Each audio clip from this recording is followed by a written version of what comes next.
Ng hapon mga lodi, magluto tayo ng sari-saring gulay. Ito 2 kilong baboy na buto-buto. Mayroon tayo ritong okra, carrots, tawag nitong kalabasa, patatas, pechay, at ito yung ating pangsangkutsa. Okay, meron tayong bell pepper, sibuyas at bawang. Okay, painit na muna tayo ng kawali natin mga lodi ha. Kailangan tayo ng mantika. Natin yung bawang.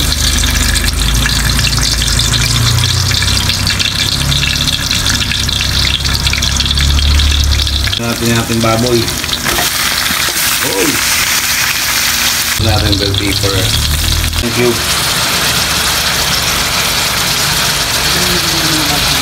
Kaya natin mga lodi, madali lang lumambot yan ha. Okay. Kaya lalagyan na natin ito para manuot na yung lasa. Yung ating tawag ito, oyster sauce.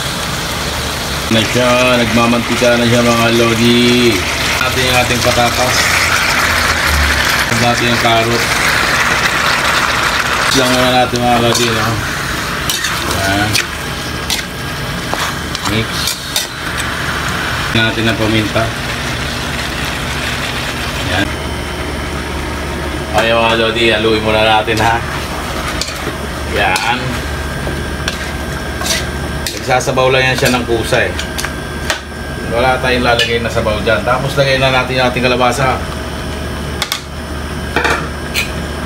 Yan. Mix lang, sari-saring gulay. Hindi ko alam kung ano luto ito. Alacham. Okay.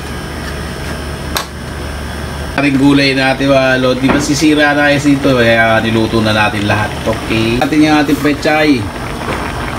O diba, sari-saring gulay yan. Tayo naglalagay ng asin, lalagay natin yan, itong ating is. Lodi, ano, hindi tayo naglagay ng tubig dyan pero nagtutubig siya. Okay, takpan lang muna natin. Ayun o, ang dami ng tubig o. Lagay na natin tong ating ano, tawag nito, okra. Yung tagal. Wala, nagtutubig na siya o. Lagay natin yung okra. Kala mo pakbet eh no? Hindi na pakbet. O diba? 2 minutes o 1 minute lang. Pwede na natin buksan to, okay? Yan, luto na ulit mga lodi ang ating sari-saring gulay. Parang nasa bahay kubo lang tayo, no? Singkamas at talong. Wala palang talong. Okay.